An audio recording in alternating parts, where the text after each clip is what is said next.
saya ni, sebab saya rasa lebih menarik. Sebab My Digestive Family tu maksudnya pencernaan keluarga pencernaan saya. Jadi saya rasa My Digestive Family lebih menarik perhatian pelajar.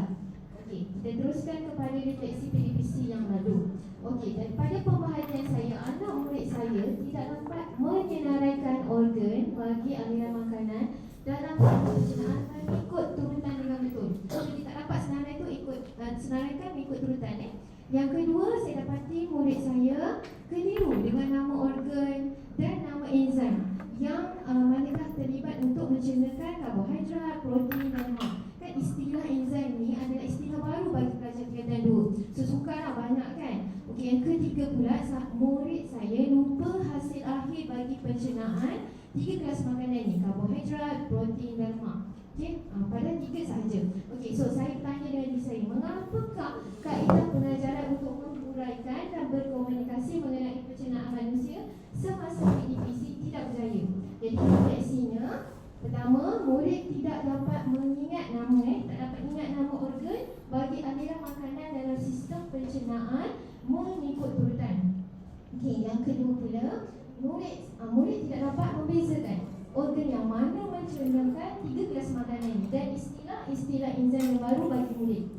Dan yang ketiga, mungkin saya rasa kaedah pengajaran saya tidak menarik dan saya pula tak ada bagi teknik untuk membantu pelajar ingat nama-nama organ tu. Okey. Okey, fokus kajian saya adalah untuk meningkatkan penguasaan murid bagi subtopik 3.3 sistem pencernaan manusia dalam kalangan pelajar tingkatan 2. Itu fokusnya. So objektif kat sini kita lihat kepada murid dahulu. So murid pertama dapat menyenaraikan organ bagi aliran makanan dalam saluran pencernaan mengikut turutan. Yang kedua, murid dapat mengenal pasti organ yang terlibat untuk nak cernakan karbohidrat, protein dan lemak. Sama juga, cuma yang ketiga ni nak kenal pasti pula enzim pula yang mana yang terlibat untuk cernakan 3 kelas makanan ni. Dan yang keempat, untuk mengenal pasti hasil akhir ketiga-tiga kelas makanan ni. So, saya harapkan daripada kajian ni, daripada kaedah saya ni, keempat-empat objektif ni tercapai. Pelajar dapat menguasai. So untuk guru pula, saya daripada kajian ni dapat menghasilkan satu kaedah pengajaran yang interaktif yang dapat menarik minat untuk pelajar mempelajari dan menguasai subtopik sistem pencernaan manusia. Okay. So kumpulan sasaran saya kepada 33 orang murid saya kelas 2 USM dan terdiri daripada kelas ini 16 orang murid perempuan dan 16 orang murid lelaki dan 17 orang murid perempuan. Dan pelajar USM ni dia adalah beraras sederhana. Okey, so metod yang saya gunakan 3. Pertama, ujian pra dan pos. Yang kedua, pemerhatian. Dan yang ketiga, melalui temubuan. Okey, ini yang pertama, semakkan latihan. Okay, selepas saya dah mengajar, saya suruh mereka buat latihan yang buku aktiviti. So saya dapati bila saya semak, ada yang buat tapi salah, sedangkan boleh rujuk buku teks. Mungkinlah pada saya, mungkin pengajaran saya tak menarik. Walaupun kita guna slide kat dalam makmal kan, dan nampak menarik lah digambar kan. Mungkin teknik lah. Dan saya rasa kat rumah padahal dia boleh rujuk buku teks tu. Mungkin dia kata banyak sangat nama ni, pelik-pelik. Lepas tu istilah insan tu pula banyak benda baru. Okay. Jadi dia nak cari daripada buku teks macam ni. Banyak kan. Dia nak cari nak masukkan dalam dia soalan. Sedangkan padahal dia boleh rujuk pun tak buat juga. Okay. Ini adalah yang pertama. So yang kedua kita tengok pada ujian pra. So saya jalankan. So item pertama ini memang soalan biasa kita masukkan dalam exam. Okay, dalam buku aktiviti. So ini pelajar perlu menyenaraikan organ bagi aliran makanan dalam saluran pencernaan mengikut turutan. Dan kita dapati dia tulis ada dia ingat nama organ tapi dia balik kan. Ataupun dia tak ingat apa-apa nama dia letak dalam tu. Okey, sedangkan ini kalau kita nak tahu dia dah skor rendah tu dah jam 4, dia dah belajar tentang organ. Tinggal nama 2 organ sahaja lagi. Dia kata dah lupa cikgu. Okey, tak apalah. Okey, so ni item yang kedua. So soalan ni dia kena pasti organ yang mana yang cernakan protein. Jadi kat sini nanti kita tengok analisis, kita nampaklah pelajar tak dapat menguasai. Tak dapat kena pasti organ yang mana terlibat untuk cernakan 3 kelas makanan ni. Okey, yang ini nampak ini kan. Nama dia amylase, maltase, amylase pancreas, lipase, protease, banyak kan. So padahal kita dah bahagi dah nama dia, cuma dia nak masukkan sahaja. Kalau dia ingat okey lah, tapi mencernakan 3 kelas makanan. Okey. So ini item yang keempat. Okey, yang ini hasil akhir. Patutnya dia hafal saja. Okey, karbohidrat tu apa hasil akhirnya, protein apa. Okey, dia tak dapat kena pasti kat sini. Kalau ikan goreng, so ada dua kelas makanan. So dia salah lah kebanyakannya. So inilah datanya, analisis ujian pra. So kita dapat lihat kat sini yang tidak menguasai melebihi 50% untuk keempat item. Padahal belajar sederhana kan, sepatutnya dia patut boleh skor soalan ni. Kita tengok kepada graf, kita buat perbandingan untuk ujian pra. Yang merah tu adalah peratus tidak menguasai, melebihi daripada peratus yang tidak menguasai, yang menguasai. Okey. So kita tengok pada SKP, ini adalah ekstrak daripada di SKP Sains Tingkatan 2. Okey, bab 3 nutrisi. So kita fokus kepada 3.3 sistem pencernaan manusia. So sepatutnya pelajar boleh menghuraikan dan berkomunikasi mengenai pencernaan. So saya fokuskan pada petak tu kan. So sekarang ni saya tanya soalan, tanya lagi pasal nama-nama organ tu. So kita tanya dan dia tak boleh nak jawab. Satu masalah sebab kebanyakan soalan 3 subtopik 3.3 ni adalah TP3. TP3 jadi sepatutnya minimum tahap penguasaan TP3, sepatutnya dia kena skor. Jadi untuk pengetahuan juri, belajar USM ni adalah arah sederhana. So saya oleh ringkas saya tercetuskan satu idea di mana saya mencipta satu kaedah yang saya namakan sebagai My Digestive Family. Kaedah ini adalah datangnya dengan kit. Kit. So kandungan kit ni, kita ada 3 set kad. Okey. So kita ada 3 set kad, ini 3. So kita bandingkan dengan warna. So kad ni ada mengandungi, satu set ni ada 11 watak. So dalam ni, so belakang dia kita ada dialog. Okey, dialog yang dia kena lakonkan lah drama ni. Okey, saya terangkan dulu pasal kit ni. Okey, lepas tu kandungan ni dia ada yang dia akan pakai nama watak. Lepas tu yang ini 3 makanan yang saya pilih untuk mewakili 3 kelas makanan. So yang ini adalah 7 nama molekul yang lepas satu dicernakan oleh enzim, so dia akan jadi apa. Okey, so ini kandungannya tu semua. Okey, ini contoh gambar yang sampai tak nampak. So belakangnya dia punya watak, nama molekul dan nama ni apa nama 3 kelas makanan. Okey, seterusnya adalah prosedur. Macam mana nak guna kit ni? Okey, pertama, so guru ni akan bahagikan pelajaran kelas kepada 3 kumpulan. So example, my class ada 33 orang. So bila bahagi 3 kumpulan, ada 11 orang setiap kumpulan. Okey, satu kumpulan akan melakukan episod satu episod. So kumpulan pertama, episod 1 saya namakan episod tu karbohidratku. Okey, episod kedua, kumpulan 2 akan melakukan my protein. Okey, kumpulan yang ketiga pula akan melakukan episod lemakmu jua. Okey, lepas tu setiap kumpulan ni saya akan bagi 11 watak ni. Nanti di dalam kumpulan dia akan ambil lah watak apa yang dia nak.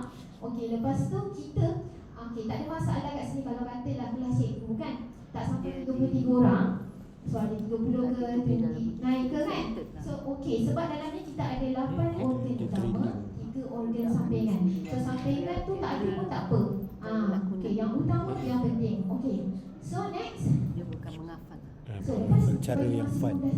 So yang fun, berlatih dalam kumpulan macam mana nak lakukan watak tu. Kemudian setiap kumpulan tu, kumpulan pertama akan melakukan episod 1. Lepas tu 5 minit kita ambil, kita ulas. Lepas tu kumpulan kedua, lepas tu ulas. Maksudnya habis satu episod ulas. Macam kita nak cerita drama kan. Satu episod kita nak cerita macam tu. Okey. Kemudian dia buat role last play kan, ni sebenarnya. 3 episod tu dah habis, kita ulas balik. Watak mana, organ mana yang terlibat, macam mana yang terlibat untuk 3 kelas makanan ni. Maklumat tu Lepas dalam tu baru kita cerita. buat latihan perempuan sebagai kita punya ujian pos. Okey, ini sebab saya namakan dia My Digestive Family. Sebab apa? Sebab dia mewakili hierarki keluarga. Okey, so nama yang pertama kita mesti starting kan turutan kan. Okey, selalu kita guna nomenik atau acronym kan. So saya sebab nak capai ke 3 objektif, so nama watak tu saya start dengan Datuk perut, nenek sebagus, papa perut, mama dia dena, Along usus sebagai usus kecil, Angah sebagai usus besar, adik sebagai rektor, baby sebagai lubung. Okey, so yang watak saya berikan ni hati, sepupu sebagai hati, pakcik sebagai penyempedu, makcik sebagai pankreas. Okey. So ini masa pelaksanaan. Okey, itu gambar masa saya sedang terangkan kegunaan kit. Ini gambar diorang tengah hafal dialog. Okey, ini episod 1, karbohidratku. Okey, so diorang akan melakukan watak masing-masing. Okey, ni habis je, kita terus terang. So dia nampak. Okey, organ mana yang karbohidrat yang dia terlibat? Enzim apa? Kita dah ingat yang itu. Okey, lepas tu episod 2, oh my protein. So pun sama, saya bagi susu. Saya bagi contoh susu sebab protein kan. So pun sama, habis je kita akan explain balik, ulas balik. Ini saya bagi kumpulan yang aktif sikit sebab sebagai ayam goreng. Ayam goreng ni ada 2 kelas, iaitu ayam untuk protein, minyak untuk lemak. Lemak sebab tak banyak, sebab kalau dia dengar je, jadi kita campur dengan protein, jadi dia dah dengar 2 kali protein. So kat sini dia dah ingat organ, enzim. Okay, so next. Ini semasa dah habis episod. So ni ketiga episod, so kita pun jalankan latihan pengukuhan. So kita tengok pada analisis item. Okay, kita tengok kepada graf perbandingan di antara peratus yang menguasai bagi pra dan post. Okay, Alhamdulillah kita nampak peningkatan daripada item 1, 33 naik 94% yang menguasai, meningkat sebanyak 61%. Yang mana soalan yang dikena senaraikan organ ikut turutan. So 94% yang menguasai. Okey, untuk item yang kedua 48 jadi 85%. Okey, itu untuk soalan tentukan organ. Okey, yang item ketiga, ini yang paling memujakan saya sebab ni enzim, dia kena hafal enzim. 100% pelajar yang dapat menguasai soalan ni. Okey, so yang item yang keempat, untuk hasil akhir pencernaan 49 meningkat menjadi 91%. Okey, so refleksi kajian, kesan kepada murid. So saya dapati murid saya dapat menguraikanlah dan berkomunikasi mengenai sistem pencernaan manusia melalui penggunaan kaedah ini. Sebab dia bila melakukan drama, so dia sebenarnya dah berkomunikasi dah. Dan dia rasa seronok. Sebab apa? Saya punya kad ni, saya buat dialog dia kakak. Contohnya, kalau yang ni Datuk ni, Assalamualaikum, Atuk ni suka makan ayam goreng ni. Jemput makan, mulut Atuk ada liur. Liur Atuk hanya ada enzim minus je. Jadi Atuk tak boleh jenakan lemak pada minyak ayam goreng. Makanan yang Atuk dah gunakan akan bagi pada nenek, asyik dilepas pada nenek. So nenek sama je untuk ketiga-tiga kelas makanan. So bila dia dah dengar 3 kali, dia memang ingat dah yang nenek tu ada peristalsis. Sebab nenek esophagus. Okey, macam papa ni, hai, tengok papa, perut papa boncik kan. So macam lawak sikit. Wah, papa dapat ayam goreng lah. Papa akan lindungikan keluarga papa jika ada bakteria dalam makanan. So saya selitkan sikit fungsi kalau dalam perut kita ada bakteria untuk membunuh bakteria. So papa ada enzim protease yang boleh jenakan ayam menjadi polipeptida lebih ringkas. So dia akan pas polipeptida ni tadi kepada mama macam tu. Okey, so memang Etin ada ketahu-tahu lah bila kawan tu lakukan watak. So kesan kepada guru. Pertama, saya rasalah saya sebagai guru menggunakan kaedah ini, saya telah mendukung pembelajaran PAK 21 iaitu Student Centered. Okey, dan saya rasa saya pun dah menyokong pembelajaran apa iaitu visual, auditory dan kinestetik, iaitu yang menggunakan dia penglihatan, pendengaran dan pergerakan melalui kaedah ini. Yang kedua, saya rasa saya dah menjadi guru yang berinovasi untuk dengan menambah baik pada pelaksanaan PDPC dan sebagai pemudah cara di SKP. Dan saya sebagai pelaksana di SKP, saya rasa bila saya buat ni, kaedah ni, jadi dia merupakan solusi termudah untuk saya sampaikan di SKP. Sebab kenapa di SKP tu banyak sangat kat catatan tu, banyak yang kita perlu sampaikan kepada pelajar, sedangkan itu baru titik 3. So melalui kaedah ni saya harapkan dia adalah salah satu cara yang termudah lah. Okey, so last sekali saya dapat membantu guru sains yang lain di SMK BBU untuk melalui perkongsian amalan terbaik semasa PSC. Itu saya. Sekian, terima kasih. Lagi-lagi. Maaf. Okey. Cadangan kajian baru. Okey. So dapat kajian ni, saya rasa benda ni, kaedah ni sama. Bagi Saya tidak ada yang gunakan dalam sistem pertahanan badan. So sistem pertahanan badan kita kan ada 3. So selalu budak tak boleh nak bayangkan. Jadi dia tak terhenti kat sini. Saya rasa macam saya kena buat benda ni sama At least- kaedah at least ni untuk subjek ni dalam dia ada aplikasi best lah sistem yang- pertahanan badan dan fungsi. Okey. Dan yang bagian mungkin ni sains sebenarnya bawa je. cikgu yang mengajar biologi Dalam mesyuarat tingkatan 4 boleh guna sebab sama saja, cuma dia nak kena tambah sedikit lagi enzim.